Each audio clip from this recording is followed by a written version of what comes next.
जब जंगल बोलते हैं तो भाषा शब्दों की नहीं आस्था की होती है, और जब कोई अपना वचन तोड़ देता है तो जंगल स्वयं न्याय मांगते हैं। ये कहानी है उसी न्याय की, जब देव मनुष्य के शरीर में उतर कर कहता है वचन निभाओ, नहीं तो ये जंगल खुद गवाही देगा। इस रिचुअल में आखिर ऐसा क्या होता है? तैयार करते हैं उसे 8 दिन पहले से पूरे सात्विक तरीके से रहना होता है। वो एक चलता फिरता बोलता हुआ देवता बन जाता है।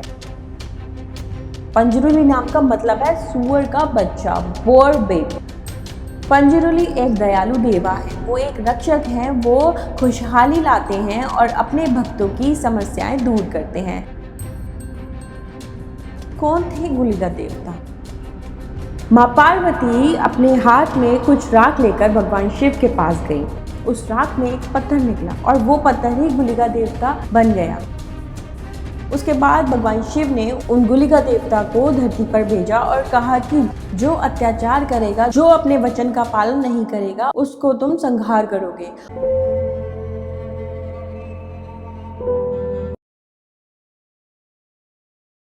Hello and welcome to real with Deepika. आपका स्वागत है मेरे इस पॉडकास्ट में। मैं अपने पॉडकास्ट में बातें करती हूँ कुछ ऐसी अनसुने रहस्यों की, कुछ ऐसी अनसुनी कथाओं की जो आप रेयर सुनते हैं, चाहे वो कहानी हो देवी देवताओं पे आधारित हमारे हिंदू धर्म के, या फिर कुछ ऐसी अनसुनी हॉरर स्टोरीज जो आपके रोंगटे खड़े कर देती है। आज मैं जिस कहानी में आपको अपने साथ ले जाने वाली हूँ, ये एक ऐसी कहानी है जिसने इस टाइम दुनिया के हर एक इंसान को हिला के रखा हुआ है। तो जी हाँ, मैं बात कर रही हूँ Kantara chapter 1 recently released film की। Actually this is not a film only, ये हमारी सभ्यताओं से जुड़ी, हमारी आस्था से जुड़ी एक ऐसी कहानी है जो हर एक हिंदुस्तानी, हर एक भारतवासी को कनेक्ट कर रही है।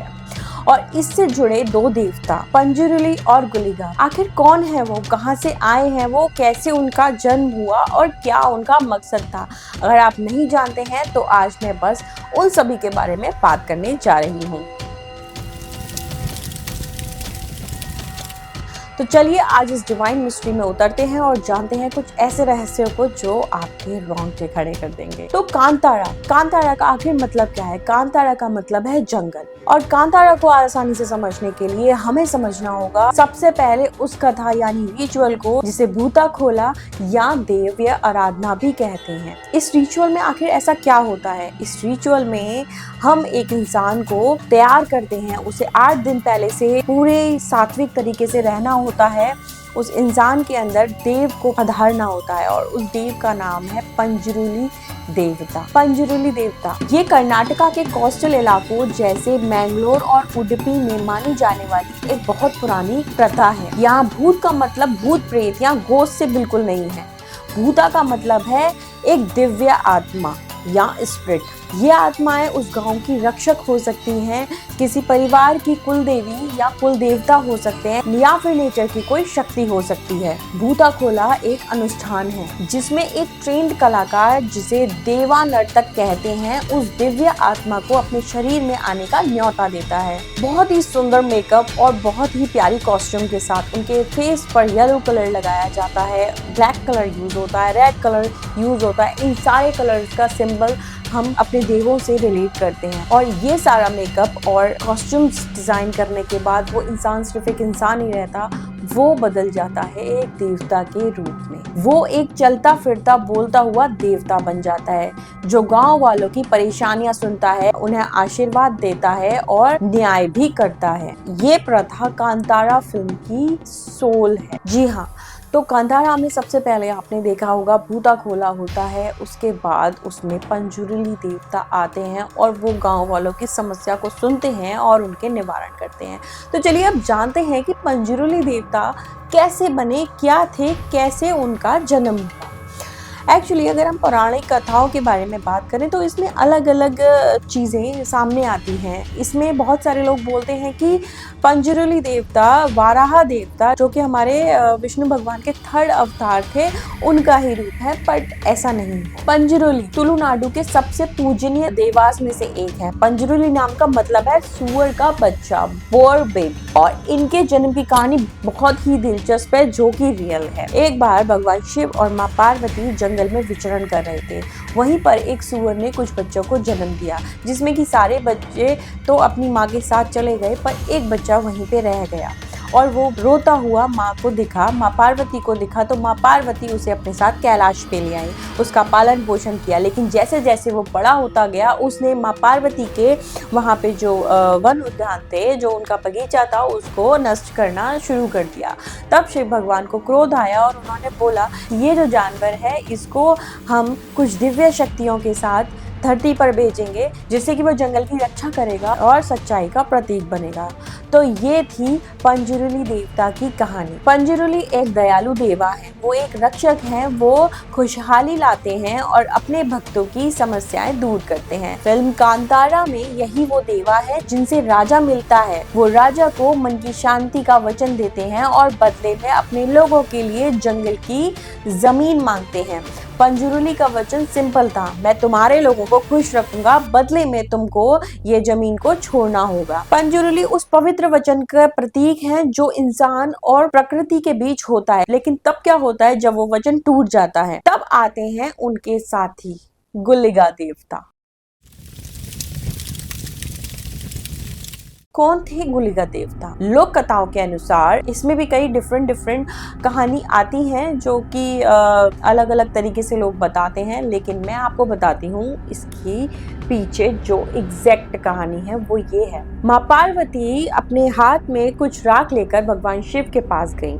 उस राख में एक पत्थर निकला, उस पत्थर को भगवान शिव ने फेंक दिया। जब वो फेंका तो उसने एक उग्र रूप ले लिया और वो पत्थर ही गुलिगा देवता बन गया। गुलिगा देवता बहुत ही उग्र स्वरूप के थे और उनका जब अवतरण हुआ तो वो बहुत ही ज्यादा भूख में थे। जैसे ही उनका अवतार हुआ वो धीरे धीरे सारी चीजों को खाने लगे और उनकी भूख इतनी ज्यादा तीव्र थी कि अब वो माँ पार्वती की तरफ बढ़ने लगे और उनको भी खाने का प्रयास करने लगे। उस समय भगवान शिव ने उनको भगवान विष्णु के पास रेफर किया। भगवान विष्णु ने अपनी एक सबसे छोटी उंगली उन्हें काट कर दी और उसके बाद गुलिगा देवता की भूख शांत हुई। उसके बाद भगवान शिव ने उन गुलिगा देवता को धरती पर भेजा और कहा कि जो अत्याचार करेगा, जो अपने वचन का पालन नहीं करेगा, उसको तुम संहार करोगे। और गुलिगा देवता का रूप ही अग्रेसिव था। वो भगवान शिव ने उनको क्षेत्रपाल बना के इस धरती पर भेजा था। गुलिगा देवता बुरे नहीं है, वो न्याय के उस भयंकर रूप का प्रतीक है जो गलत करने वालों को सबक सिखाता है। जहाँ पंजरुली चेतावनी देकर माफ कर सकते हैं, वहीं गुलिगा सीधा और अंतिम दंड देते हैं। वो परिणाम है। अगर आपने पंजरुली को दिया वचन तोड़ा तो आपको गुलिगा का क्रोध का सामना करना ही पड़ेगा। तो ये थे पंजरुली देवता और गुलिगा देवता। जहाँ पंजरुली देवता न्याय के प्रतीक और सौम्य हैं, जहाँ वो एक वार्निंग देकर छोड़ देते हैं, वहीं गुलिगा देवता उनसे बिल्कुल अलग हैं। वो सीधा न्याय करते हैं, वो सीधा फिनिश करते हैं। आपने कांतारा मूवी में देखा होगा कि पंजरुली देवता अपने भक्तों के लिए, अपने बच्चों के लिए हमेशा सौम्य रूप में रहते हैं। वहीं गुलिगा देवता जहाँ शिवा की बॉडी के अंदर आते हैं, वहीं सब कुछ तहस नहस कर देते हैं। और आपने देखा होगा कि जब राजा पूरे जंगल को मारने आता है, जब पूरे जंगल में आग लगा देता है, उसके बाद जब गुलिगा देवता शिवा की बॉडी में आते हैं तो उनकी भूख मिटाने के लिए गांव के सभी लोग उनके सामने कुछ खाने के लिए रखते हैं, लेकिन वो वहाँ पे उसको थोड़ा सा खा के बोलते हैं कि नहीं, मैं अपनी भूख इस राजा के खून को पी कर के ही मिटाऊंगा। और वही हुआ। जब वो उस राजा को मार देते हैं तो उनके मुंह पे सारा खून लगा होता है और उसके पूरा ब्लड पी लेते हैं, तभी उनकी भूख शांत होती है। तो ये थे पंजरुली देवता और गुलिगा देवता। इसके अलावा पंजरुली देवता और गुलिगा देवता के बारे में तो आपने काफी लोगों से सुन ही लिया होगा, लेकिन इसके अलावा और भी बहुत सारे मिस्टीरियस कैरेक्टर हैं इस मूवी में। अब हम बात करेंगे उस बाघ की जो बार बार इस मूवी में दिखता है। आखिर वो कौन है? इन्हें पीली चामुंडी कहा जाता है। एक्चुअली पीली से मतलब है बाघ या चीता और चामुंडी का मतलब है स्प्रिट। तो पीली चामुंडी एक स्प्रिट है, एक टाइगर स्प्रिट है जो कि पूरी मूवी में थ्रू आउट शिवा जो मेन कैरेक्टर है उसकी हेल्प करता है। ये कोई और नहीं, माँ पार्वती, माँ दुर्गा का ही बाघ है जिसकी ये स्प्रिट है। तो ये एक और ऐसा रहस्य है जो इस मूवी में दिखाया गया है। लास्ट में जाके आपने देखा होगा कि जब फाइट चल रही होती है शिवा की कनकवती की, तब कनकवती बोलती है कि अगर हिम्मत है तो मुझे छू कर दिखा। तो वो बोलता है कि तुझको मारने के लिए मुझे तुझे छूने की ज़रूरत नहीं है, अब मेरी बहन आएगी चामुंडी। तो आखिर ये देवी कौन थी? ये माँ काली, माँ दुर्गा का ही एक रूप है, माँ चामुंडी देवी। तो लास्ट में जब चामुंडी देवी आती हैं तो वो विदिन अ सेकंड उसको खत्म कर देती हैं, और विच इज फाइन, क्योंकि भगवान के लिए एक राक्षस को मारना एक बहुत बड़ी डील नहीं हो सकती, जो कि बॉलीवुड फिल्म्स में दिखाते हैं कि भगवान भी सामने आ गए हैं और फिर भी राक्षस उनके साथ बहुत ज़्यादा युद्ध किया जा रहा है, which is not a good thing. ये मेरा पर्सपेक्टिव है ओनली। तो आपका क्या पर्सपेक्टिव है, आप मुझे ज़रूर बताइएगा। तो ये थे इस पिक्चर में कुछ ऐसे कैरेक्टर्स जो एक्चुअली कैरेक्टर्स नहीं है।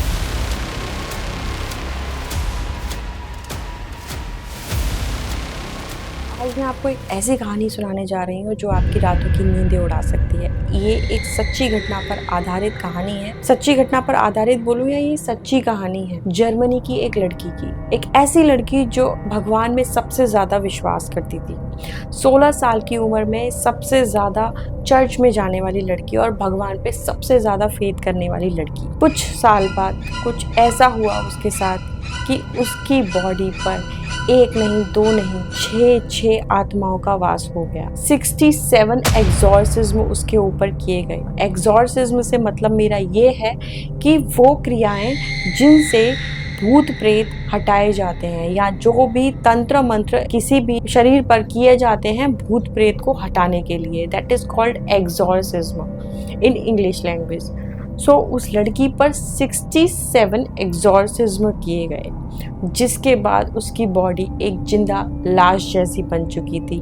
लेकिन जिस टाइम उसकी बॉडी पर वो भूत सवार होते थे, जब वो रूह उस पर कब्जा कर लेती थी, तो उसकी बॉडी में इतनी शक्ति आ जाया करती थी कि तो ये कहानी है एनालिस मिशेल की। ये केस है जर्मनी का। हमने इसके बारे में पूरी पड़ताल की। एक्चुअली ये केस 2 तरीके से लिया जाता है। आधे लोग इसको कहते हैं कि ये साइंटिफिक केस था जिसको बिगाड़ दिया गया और जिसको भूत प्रेत की तरह से ले लिया गया, और आधे लोग बोलते हैं कि नहीं, उस लड़की पर कुछ था जो ऐसा था कि बिल्कुल नॉर्मल नहीं था। मैं सुनाती हूँ सबसे पहले आपको कुछ ऐसी उसकी रियल क्लिप्स जो कि रिकॉर्ड की गई थी एग्जॉर्सिज्म के दौरान।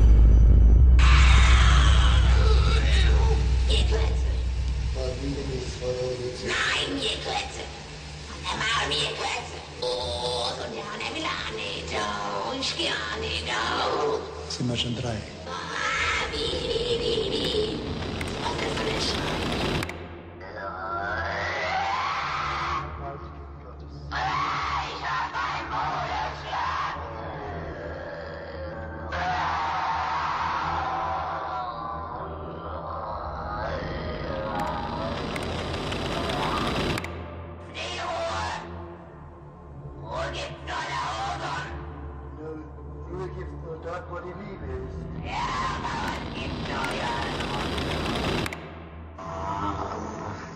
Die müssen in eigenen Seminaren ausgebildet werden, die dürfen nicht auf die anderen Universitäten.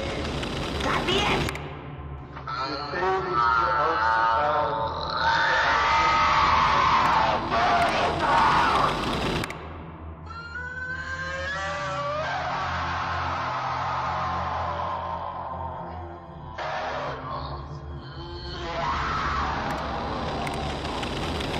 तो आपने सुनी ये क्लिप्स।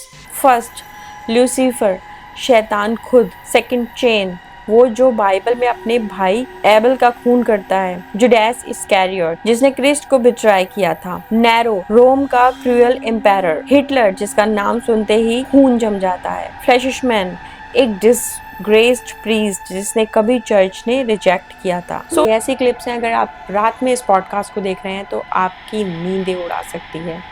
ये ऐसी घटनाएं थी जो एक इंसान को भूत प्रेत पर विश्वास करने पर मजबूर कर सकती है। एक ऐसी लड़की जिसको इंग्लिश लैंग्वेज के अलावा कोई लैंग्वेज नहीं आती थी, वो लैटिन भाषा और अलग अलग कई तरह की भाषाओं में बात कर रही थी। 1975 का एक छोटा सा कमरा जर्मनी में दरवाजे बंद कैंडल की रोशनी और एक यंग लड़की जिसका चेहरा अब पहले जैसा नहीं था। जब वह 16 साल की थी तो सबसे पहला फेंट हुआ था और उसको टेम्पोरल लॉब एपिलेप्सी। चलिए थोड़ा पीछे चलते हैं। एनालिस एक क्विट शाय और डीपली रिलीजियस जर्मन लड़की थी। स्कूल में स्टूडेंट, चर्च में रेगुलर, लेकिन टीनेज में सीजर्स स्टार्ट हुए। डॉक्टर्स ने बोला temporal lobe epilepsy. Medical start हुए लेकिन सिम्टम्स और भी अजीब थे। हेलुसिनेशन, आवाजें सुनना और होली साइंस से बचना, ये सब उसके साथ होने लगा था। धीरे धीरे एनालिस की हालत और बिगड़ती गई। दिन पर दिन उसको डॉक्टर्स को दिखाया गया, लेकिन डॉक्टर्स की दवाइयों के बाद वो थोड़ी ठीक हुई, लेकिन फिर से उसकी तबीयत खराब होने लगी। एक दिन एनालिस के घर पर एक इंसान आया जो कि प्रीस्ट तो नहीं था, लेकिन वो इन सब चीज़ों के बारे में पूरी जानकारी रखते था। तो जब उसने उसकी सारी हरकतें वो देखी तो उसने चर्च में जाकर बताया और चर्च के प्रीस्ट ने अप्रूव कर दिया कि ठीक है, उसके एग्जॉर्सिज्म के लिए उसको रेडी किया जाएगा। अब मैं आपको बताती हूँ कि उस आदमी के सामने उसने ऐसा क्या किया था। एनालिस अपने उल्टे हाथ पैरों पर चलने लगी उसके सामने, और उसके सामने ही उसने वहाँ फर्श पर यूरिन कर दिया और अपने हाथों से उस यूरिन को चाटने लगी। उसके सामने उसने एक चिड़िया को पकड़ा और नोच के खा गई। इतने गंदे भयंकर चीजें वो एनालिस उसके सामने करने लगी। इसके अलावा वो पीछे भी ऐसे ही करती थी। वो इंसेक्ट्स, कीड़े मकोड़ों को मार के खाया करती थी। दीवालों पर ऐसे खुरचती थी जिससे कि उसके सारे हाथ खराब हो चुके थे। वो अपने घुटनों पर एक दिन में 600 बार अपने घुटनों पर बैठकर खड़ी होती थी और प्रे करती थी कि गॉड उसे माफ़ कर दो, उसे हेल्प की ज़रूरत है। वो इस तरह की हरकतें करती थी जिससे कि उसके जो नीज थे वो पूरी तरह से प्रीस्ट ने डिसाइड किया कि उसके एग्जोर्सिज्म करेंगे। फर्स्ट एग्जोर्सिज्म हुआ, सेकंड हुआ, थर्ड हुआ। वो थोड़ी थोड़ी बेटर होने थी। वो एकदम सूख कर लकड़ी हो चुकी थी। वो कुछ नहीं खा रही थी, कुछ नहीं पी रही थी और उसके ऊपर हो रहे थे। वो कैमरास में रिकॉर्ड हुआ इतनी अजीब हरकतें करती थी जो एक नॉर्मल व्यक्ति नहीं कर सकता है। तो यही सब हुआ। 67 एग्जॉर्सिज्म के बाद आखिरकार एक दिन एनालिस ने अपनी माँ को बोला कि माँ मैं अब और बर्दाश्त नहीं कर सकती, मेरी बॉडी अलाउ नहीं कर रही है, मैं अब बस रेस्ट करना चाहती हूँ। बस उसके बाद जब नेक्स्ट मॉर्निंग उसकी माँ उसके रूम में आई, एनालिस मर चुकी थी। ये ही नहीं हुआ, इसके बाद की कहानी और भी टेरिफिक है। जब एनालिस मर चुकी थी तो उसके घर वाले परेशान थे कि ऑफकोर्स उन्होंने अपनी बेटी को खो दिया है, लेकिन वो एक तरह से शांत भी थे कि अब एनालिस को कोई और दुख नहीं झेलना पड़ेगा। एनालिस की बॉडी का वेट 30 किलोग्राम्स था जब उसकी डेथ हुई थी। 30 kgs एक 24 ईयर्स गर्ल का बहुत ही हैरान कर देने वाला था। डॉक्टर्स की रिपोर्ट में है डिहाइड्रेशन। इसके बाद जब ये रिपोर्ट्स डॉक्टर ने देखी तो उन्होंने कहा कि हम एनालिस को बचा सकते थे। एक्चुअली उन्होंने ये साबित किया कि एनालिस के अंदर मल्टी पर्सनल डिसऑर्डर की बीमारी थी, जो एक ही आदमी अलग अलग भाषाओं में बात कर सकता है और अलग अलग आवाज़ों में बात कर सकता है।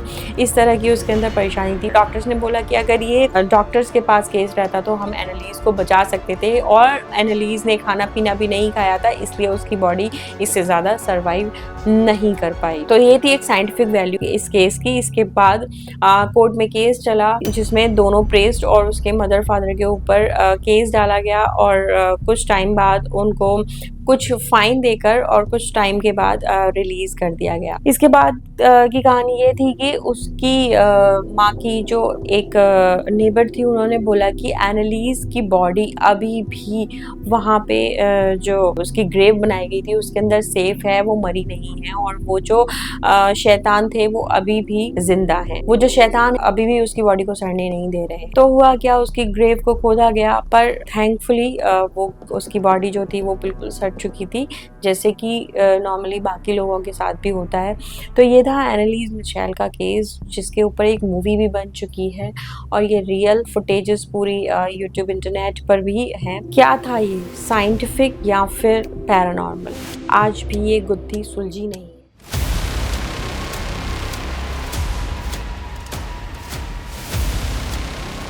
कहानी शुरू होती है 6 फरवरी 1748 के बवारिया जर्मनी के एक छोटे से शहर के साथ। जोहान जॉर्ज विशॉप्ट के घर एक बेटा पैदा हुआ, एडम विशॉप्ट। एडम सिर्फ 5 साल का था जब उसके सर से पिता का साया उठ गया। उसकी परवरिश की जिम्मेदारी उसके गॉडफादर वेरॉन वैन स्टैट ने ली। स्टैट एक प्रोफेसर था और स्टैट ने एडम को पढ़ाने के लिए उस वक्त की सबसे powerful university strict religious organisation के पास भेजा, द जेसुइट्स ने एडम को डिसिप्लिन सिखाया, उसे पढ़ाया, लेकिन उन्होंने एक गलती कर दी। उन्होंने एडम को अपनी सीक्रेट लाइब्रेरी का एड्रेस दे दिया। वहां उस अंधेरे कमरे में 10-12 साल के एडम ने कुछ ऐसी किताबें पढ़ी जो चर्च ने फॉरबिडन कर दी थी, यानी कि उन प्रतिबंध लगा दिया गया था कि उन्हें कोई नहीं पढ़ सकता। तो एक्चुअली उन किताबों में ऐसा क्या लिखा हुआ था? फिलॉसफी, साइंस और रीजन। एडम का दिमाग अब जहर से भरने लगा था, एक ऐसा जहर जो सिस्टम के लिए बहुत खतरनाक था। एडम को नफरत होने लगी थी उन सब चीजों से जो इस दुनिया को चला रही थी। उसे एहसास हुआ कि जीसस और मोनार्ची यानी कि राजा लोगों को धर्म और डर से डरा रहे हैं और उन्हें कंट्रोल कर रहे हैं और इसी से ये दुनिया चल रही है। उसने तभी फैसला कर दिया कि वो इस सिस्टम को बर्बाद कर देगा।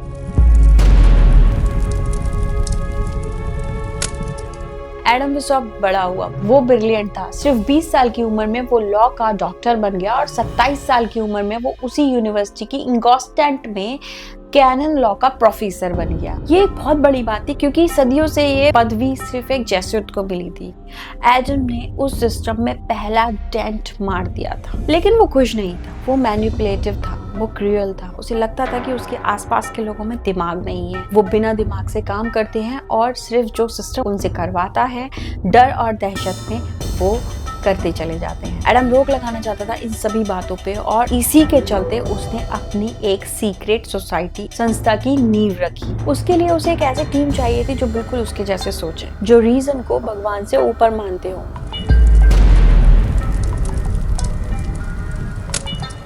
1 मई 1776, ये तारीख नोट कर लीजिए। 1 मई एक ऐसा पुराना फेस्टिवल है, बेल्टेन, एक ऐसी रात जब कहते हैं कि फिजिकल और स्पिरिचुअल दुनिया के बीच का पर्दा थोड़ा सा हल्का हो जाता है। इसी रात एडम बिशॉप ने अपने 5 सबसे ज्यादा भरोसेमंद स्टूडेंट्स के साथ मिलकर एक सीक्रेट सोसाइटी बनाई और आप जानकर हैरान हो जाएंगे कि जिसका नाम उस टाइम इल्यूमिनाती नहीं था, उसका नाम द ऑर्डर ऑफ परफेक्टिबिलिस्ट, यानी परफेक्ट बनने वालों का ऑर्डर। एडम बिशॉप ने अपना नाम रखा ब्रदर स्पार्टस, एक ऐसे रोमन गुलाम के नाम पर जिसने रोम के खिलाफ सबसे बड़ी साजिश की थी। उसका मकसद था सभी गवर्नमेंट्स को उखाड़ फेंकना, सभी रिलीजन्स को खत्म कर देना और अपना एक नया रूल बनाना, एक ऐसी दुनिया जिसे वो इनलाइटेंड ज्ञानी लोग यानी वो खुद चलाना चाहता था। उसका प्लान सिंपल था, इन्फिल्ट्रेट, घुसपैठ कर दो सिस्टम में, पॉलिटिक्स में, गवर्नमेंट में, फाइनेंस में और धीरे धीरे पावर पर कब्जा कर लो।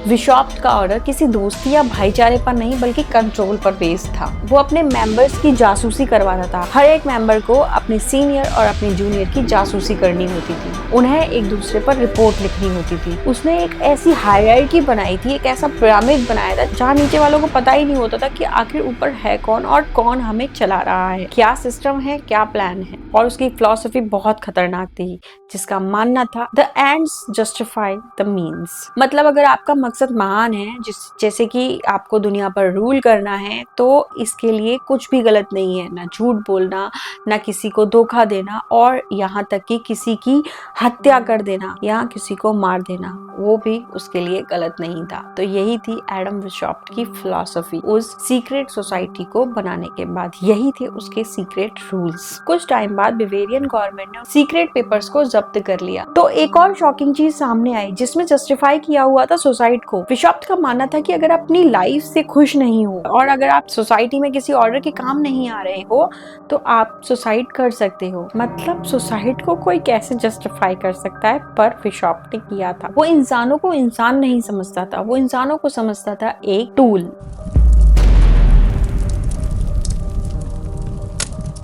1784 में ऑर्डर के ही एक पुराने मेंबर ने यानी इल्यूमिनाती, ऑर्डर से मेरा मतलब वह है इल्यूमिनाती जो उसका नाम पहले रखा गया था, ऑर्डर के ही एक पुराने मेंबर ने सब कुछ उगल दिया। बवारिया के रूलर ने इल्यूमिनाती को बैन कर दिया। उस time Adam Bishop most wanted इंसान बन गया था। बिशॉप को यूनिवर्सिटी से भी निकाल दिया गया था। वो भाग गया अपनी जान बचाकर। वो गोता शहर पहुंचा जहाँ एक ड्यूक ने, जिसकी बात हम थोड़ा सा आगे करेंगे बाद में, उसको पनाह दी। एडम बिशॉप भाग चुका था, इल्यूमिनाती बैंड हो चुकी थी। पर यहाँ पे क्या इल्यूमिनाती खत्म हो चुका था? Is it? क्योंकि आप एक आदमी को बैन कर सकते हैं, उसकी सोच को नहीं, उसकी सोसाइटी को नहीं, उसके सीक्रेट मेंबर्स को नहीं, जो कि आज तक चल रहा है। अब इल्यूमिनाती की सोच सोसाइटी जो आज तक चल रही है, उसको समझने के लिए हमें समझना होगा इल्यूमिनाती चलती कैसे है, आखिर उसका सिस्टम था क्या पहले जो आज तक चलता आ रहा है। तो चलिए लेट्स बिगिन।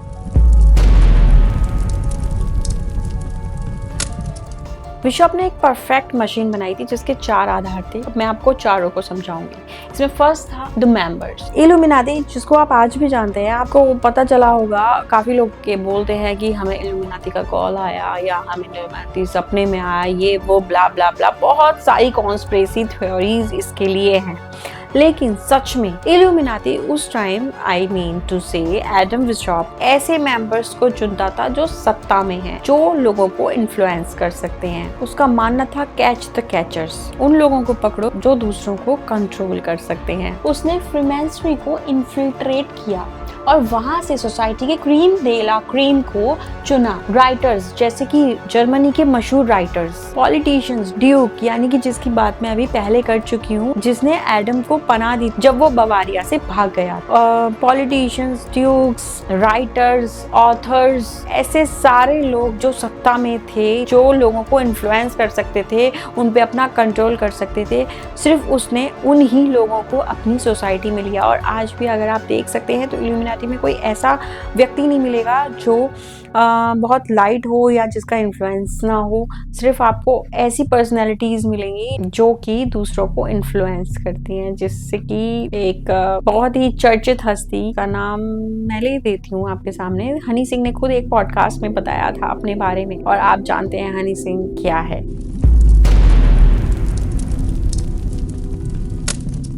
दूसरा द रूल्स, द स्ट्रक्चर। उसने एक पिरामिड स्ट्रक्चर बनाया जिसमें कि सबसे नीचे होते थे द नोबाइल्स। उन्हें कुछ नहीं पता होता था, उन्हें सेल्फ इम्प्रूवमेंट के लेक्चर्स दिए जाते थे। इनके ऊपर होते थे मिनरेबल, इनको एंशिएंट नॉलेज दी जाती थी। और उनके ऊपर होते थे द एरियोपेजिट। ये बिशप के वो 12 लोग थे जो असली प्लान जानते थे, जो वर्ल्ड को डोमिनेट कर रहे थे। वर्ल्ड डोमिनेशन है। नीचे वालों को कभी पता ही नहीं चलता था कि ऊपर कौन बैठा है। तो यही था इल्यूमिनाटी का रूल। तीसरा द कंट्रोलर, ये उसका सबसे खतरनाक रूल था। सीक्रेसी और सर्वाइलेंस। हर मेंबर को एक कोड नाम दिया जाता था, जैसे कि बिशप ने अपना खुद का नाम ब्रदर स्पार्टस रखा था। इसी तरह से उसने अपने सारे जो इम्पोर्टेंट 12 मेंबर्स थे उस टाइम, उन सबके सीक्रेट नाम रखे थे, जिससे कि उनकी जो रियल इमेज है, जो रियल आइडेंटिफिकेशन है, उसको छुपा के रखा जा सके और उनके बारे में किसी को भी नहीं बताया जाए। हर मेंबर को अपने जूनियर और सीनियर की जासूसी करनी होती थी और उनके बारे में नोट्स बनाने होते थे, उनकी पर्सनल लाइफ के बारे में, उनकी कमजोरियों के बारे में, उनकी ताकत के बारे में और उनकी हर एक प्राइवेट बात के बारे में। और ये सारी जानकारी डायरेक्ट जाती थी एडम बिशप के पास, जिसे वो यूज करता था इस तरह से कि जब भी अगर कोई उसकी सोसाइटी का मेंबर अगर उसे धोखा देना चाहता है, तो वो उनकी सारी प्राइवेट बातें, उनकी सारी पर्सनल लाइफ की बातें पब्लिक कर दिया करता था। तो ये था उसका रूल। ये ब्लैकमेलिंग का एक परफेक्ट ऑर्डर था और लोग डर के मारे लाइफ टाइम मेंबर्स बने ही रहते थे। अब हम बात करेंगे चौथा,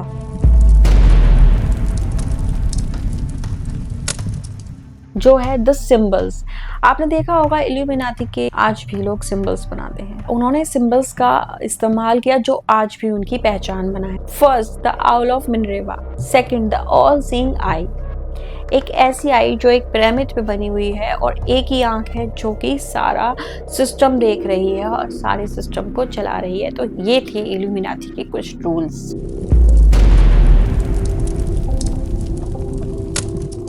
अब हम बात करेंगे उसकी लेगेसी, द अनडाइंग आइडिया के बारे में। तो अब दोबारा सोचिए, बवारिया से सिर्फ एडम बिशप भागा था, लेकिन उसके मेंबर्स, वो राइटर्स, वो पॉलिटिशियंस, वो बैंकर्स, वो ड्यूक, वो सारे कहाँ गए? वो वहीं रहे, अपने इन्फ्लुएंस के साथ, अपने राज के साथ और उस पिरामिड स्ट्रक्चर के साथ जो आज तक रूल कर रहे हैं इस दुनिया पे। एडम बिशप ने अपनी बाकी की जिंदगी गोता में ही गुजारी। वो किताबें लिखता रहा अपने ऑर्डर को डिफेंड करने के लिए। 18 नवंबर 1830 को 82 इयर्स की उम्र में उसकी मौत हो गई। लेकिन क्या एडम बिशप बनने के बाद इल्यूमिनाती खत्म हो गया। लोग बोलते हैं कि 1776 में जब एडम ने ये संस्था बनाई और उसके बाद जब उसे 1784 में जब वहां से भगा दिया गया था तो इल्यूमिनाती बंद हो गया, खत्म हो गया। लेकिन क्या ये सच? नहीं, आज तक इल्यूमिनाती है, ये एक सीक्रेट सोसाइटी है, नहीं पता किसी को भी कि कहाँ है, कैसे है और किस तरह से चल रही है, लेकिन ये है। तो बिशप के मरने के बाद उसका शरीर मर चुका था, लेकिन उसके आइडियाज नहीं, उसकी सीक्रेट सोसाइटी के मेंबर्स नहीं, उसकी सीक्रेट सोसाइटी ने आज तक इस दुनिया पे राज किया हुआ है। एडम बिशप मर गया, लेकिन स्पार्टस जिंदा था, उसके आइडियाज जिंदा थे, उसका बनाया सिस्टम, उसके रूल्स, उसका स्ट्रक्चर आज भी जिंदा है, और वो आज भी जिंदा है, और वो आज भी हमारे बीच है।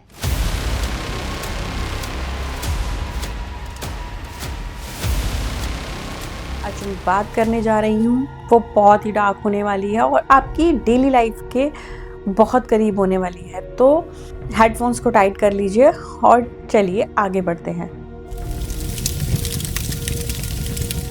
चलिए शुरू करते हैं एक सिंपल सी चीज से। जब आप घर के बाहर जाते हैं, मार्केट जाते हैं, मेट्रो में ट्रेवल करते हैं, तो आपने कुछ नोटिस किया है? एक छोटा सा काला कैमरा जो हर जगह लगा रहता है, जो हर जगह से आपको देख रहा है। CCTV। हम सोचते हैं अरे ये तो हमारी सेफ्टी के लिए है, चोरी नहीं होगी। बिल्कुल सही बात है, सेफ्टी जरूरी है, लेकिन कभी सोचा है कि उस कैमरे के पीछे आके बैठा कौन है? वो डेटा, वो रिकॉर्डिंग आखिर जा कहाँ रही है? याद है आपको इल्यूमिनाती का सबसे famous symbol, the all seeing eye, एक आंख जो सब कुछ देख रही है। पहले वो सिर्फ एक ड्राइंग थी, एक पिरामिड के ऊपर, लेकिन आज वो हर जगह है, हर सड़क पर वो हकीकत बन चुकी है। चाइना में उन्होंने सोशल क्रेडिट सिस्टम लगाया है, मतलब कि अगर कैमरा ने देख लिया कि आपने रोड गलत क्रॉस किया है तो आपके अकाउंट से पैसे कट जाएंगे। यानी कि जैसे हमें यहाँ चालान आ जाता है स्कूटी गलत चलाने पर या रेड लाइट जंप करने पर, बिल्कुल उसी तरह से वहाँ पे रोड गलत क्रॉस करने तक पर भी ये सिस्टम लगाया हुआ है। आपको क्या लगता है ये सिस्टम सिर्फ वहीं तक सीमित है? ये पूरे दुनिया में एक दिन फैल जाएगा। क्या हुआ? थोड़ा अजीब लग रहा है। आप सोच रहे होंगे दीपिका ये तो टेक्नोलॉजी है, इसमें इल्यूमिनाती कहाँ से आ गया? बट यही तो ट्रिक है। उन्होंने जेल का नाम बदलकर स्मार्ट सिटी रख दिया है और हम तालियां बजाकर उस जेल में एंटर कर रहे हैं। अच्छा चलिए एक और एग्जांपल देती हूँ मैं आपको। ये तो आपके साथ पक्का हुआ होगा। आप अपने दोस्त के साथ बैठे हैं, आपने जैसे उससे डिस्कस किया यार मुझे नए जूते लेने हैं। आपने टाइप नहीं किया, आपने सर्च भी नहीं किया, बस बोला। 2 घंटे बाद आप अपना फोन खोलते हैं, इंस्टाग्राम स्क्रॉल करते हैं और आप अपनी फीड पर क्या देखते हैं? वही सारे एड्स आपको शो करने लग जाते हैं, वही सारी रील्स भी आपको शो करने लग जाती हैं। क्या लगा आपको? कोइंसिडेंस है इल्यूमिनाती का और ये वाला कनेक्शन, इत्तेफाक? या फिर वो डिवाइस जो 24 घंटे आप अपने साथ रखते हैं वो आपकी हर सांस, हर शब्द सुन रहा है? मैं जानती हूँ ये सब बातें आपको थोड़ी सी अजीब लग रही होंगी कि ये तो टेक्नोलॉजी है, ये तो एल्गोरिदम है, ये तो ये है वो है, बट कनेक्ट करके देखिए जरा। इल्यूमिनाती को अब सीक्रेट मीटिंग्स करने की जरूरत नहीं है। उन्होंने अपने जासूस आपके हाथ में थमा दिए हैं। आपका स्मार्टफोन असलियत में ये एक डिजिटल ट्रैकर है। हम सुबह उठते ही सबसे पहले क्या करते हैं? भगवान को याद करते हैं? अपने पार्टनर को किस करते हैं? नहीं, हम अपना फोन चेक करते हैं, हम अपना व्हाट्सएप चेक करते हैं, हम अपना इंस्टाग्राम चेक करते हैं, हम नोटिफिकेशंस चेक करते हैं। हमारा नया मालिक, न्यू मास्टर, हमें सुबह उठते ही कमांड देता है और हम ओबे करते हैं। अब बताइए जरा मुझे, अगर ये कंट्रोल नहीं है तो क्या है? हम सब आज की दुनिया में बस एक गुलाम है इस सिस्टम के, इस डिजिटल दुनिया के। चलिए अब थोड़ा और गहराई में चलते हैं। सब कहते हैं AI फ्यूचर है, AI सब कुछ आसान कर देगा। भाई आसान तो कर देगी, लेकिन जब मशीन आपसे बेहतर सोचने लगेगी, आपसे बेहतर लिखने लगेगी, आपसे बेहतर काम करने लगेगी, तो सोचिए आपकी क्या ज़रूरत रह जाएगी। न्यूज़ में अभी मैं बहुत सारे ऐसी रिपोर्ट्स देख रही हूँ कि इस कंपनी ने एक ऐसा सॉफ्टवेयर ले लिया जिसकी वजह से इतने लोगों की जॉब चली गई, इस कंपनी ने एक ऐसा एआई ले लिया जिसकी वजह से इतनी सारी जॉब चली गई। ये सब तो आप सुन ही रहे हैं ना। आई एम सॉरी अगर आपको लग रहा हो कि मैं आपको भ्रमित कर रही हूँ, किसी उलझन में डाल रही हूँ, तो ऐसा नहीं है। मैं बस आपको सच्चाई से रूबरू करा रही हूँ। इल्यूमिनाती का मकसद हमेशा से क्या था? Order out of chaos. इंसान इमोशंस में आकर गलती करते हैं, लेकिन मशीन गलती नहीं करती। मशीन सिर्फ ऑर्डर मांगती है। बड़े बड़े टेक लीडर्स जो खुद को विजनरी कहते हैं, वो एक नई चीज बना रहे हैं, एक सुपर गॉड। बाइबल में जिक्र है इमेज ऑफ द बीस्ट का, एक ऐसी मूर्ति जो बोल सकेगी। आज का एआई वही बीस्ट है। अब जरा सोचिए, अगर कल को एआई ये डिसाइड करे कि इंसान धरती के लिए खतरा है, तो वो माने इल्यूमिनाती क्या करेगा? वो हमें मिटा देगा। और डरने वाली बात ये है कि ये टैग बनाने वाले वही इलाइट लोग हैं जो पॉपुलेशन कम करना चाहते हैं। क्या अब भी आपको ये सब साइंस फिक्शन लग रहा है, या फिर डॉट्स को कनेक्ट करना शुरू कर दिया है आपने? लास्ट एपिसोड में हमने देखा था कि ल्यूसीफर ने ईव को एक फल दिया था और उसको बोला था कि इसे खाओ, इसे खाकर तुम्हें नॉलेज आएगी, तुम इस दुनिया पे राज करने लगोगे। आज वो पल बदल गया है। गौर से देखिए, दुनिया की सबसे बड़ी टेक कंपनी के लोगों को एक खाता हुआ सेब। कोइंसिडेंस? शायद, लेकिन सिंबोलिज्म वही है। आज हमारे हाथ में जो स्मार्टफोन है, आज हमारी टेबल पे जो लैपटॉप है, वो वही है। हर कोई सिर्फ उस फोन के पीछे भाग रहा है। डॉट्स फिर से कनेक्ट हो रहे हैं। फोन हाथ में था तो फेंक सकते थे, सीसीटीवी रोड पर था तो मुंह छिपा सकते थे, लेकिन अब वो आखिरी दरवाजा तोड़ने वाला है आपका दिमाग। आपने न्यूरोलिंक या ब्रेन चिप्स के बारे में सुना है? एलन मस्क और दूसरे लोग बोल रहे हैं कि इसे हम दिमाग से कनेक्ट कर देंगे, हम सुपर ह्यूमंस बन जाएंगे। वो आपको सपना दिखा रहे हैं इमॉर्टलिटी का, अमर होने का। अपना दिमाग क्लाउड पर अपलोड कर दो, तुम कभी नहीं मरोगे। लेकिन यहाँ एक बहुत बड़ा स्कैम है, जरा गौर से सुनिए। आपका दिमाग कॉपी हो सकता है, आपकी यादें कॉपी हो सकती है, लेकिन क्या आपकी रूह, आपकी सोल कॉपी हो सकती है? अगर आपने खुद को मशीन में अपलोड कर दिया, तो वो जो मशीन में दीपिका या राहुल बोलेगा, वो आप नहीं होंगे। वो आपकी सिर्फ एक कॉपी होगी, एक डिजिटल ज़ॉम्बी। और असली आप मर चुके होंगे। ये इल्यूमिनाती का मास्टर स्ट्रोक है। इंसान को मशीन बना दो, क्योंकि मशीन के पास रूह नहीं होती, मशीन के पास मॉरल नहीं होते, मशीन बगावत नहीं करती। वो एक परफेक्ट स्लेव होती है, वो एक परफेक्ट गुलाम होती है। पिछले 3 एपिसोड्स में हमने बहुत डरावनी बातें की। फिश ऑप्स, ल्यूसीफर, अलग अलग आपको गुलाम बनाने की टेक्निक्स, इल्यूमिनाती की, ये सब सुनकर बहुत घुटन होती है। लगता है कि हम हार चुके हैं। लेकिन जाते जाते एक बात कहूंगी, एक चीज है जो मशीन कभी नहीं बना सकती, जो इल्यूमिनाती कभी नहीं बना सकता, विच इज प्यार, दर्द, एम्पैथी। जब आप किसी रोते हुए बच्चे को देखकर दुखी होते हैं, तो ये आपकी ह्यूमैनिटी है। मशीन कैलकुलेट कर सकती है कि बच्चा क्यों रो रहा है, लेकिन वो फील नहीं कर सकती। इल्यूमिनाती चाहती है कि हम डर जाएं, कि हम मशीन बन जाएं, लेकिन जब तक आपके दिल में धड़कन है और आंखों में आंसू आ सकते हैं, तब तक आप इंसान हैं और तब तक उनकी जीत नहीं हो सकती। तो अगली बार जब आप फोन उठाएं, तो खुद से पूछिएगा, क्या मैं फोन को चला रहा हूँ या फोन मुझे चला रहा है? फोन को अपने ऊपर ओवररूल मत करने दो। आपकी ह्यूमैनिटी को बचाए रखिएगा, क्योंकि आने वाले वक्त में यही हमारा सबसे बड़ा हथियार होगा। एनिमल्स पे क्रूएल्टी मत करिए, एनिमल्स को सेव रखिए, उन्हें प्यार दिखाइए, इंसानों से प्यार करिए, क्योंकि यही आपकी सबसे बड़ी ताकत है। तो ये था मेरा आज का 4th पार्ट इल्यूमिनाती का। मुझे कमेंट सेक्शन में बताइएगा कि आपको इससे क्या सीखने को मिला, आपने मेरे इस एपिसोड से इन बातों से कनेक्ट किया या नहीं। ये था रियल्म। अब मैं मिलती हूँ आपसे नेक्स्ट एपिसोड में किसी और अच्छी और सच्ची कहानी के साथ। तब तक अपना ध्यान रखिए। Stay awake, stay human. Good bye.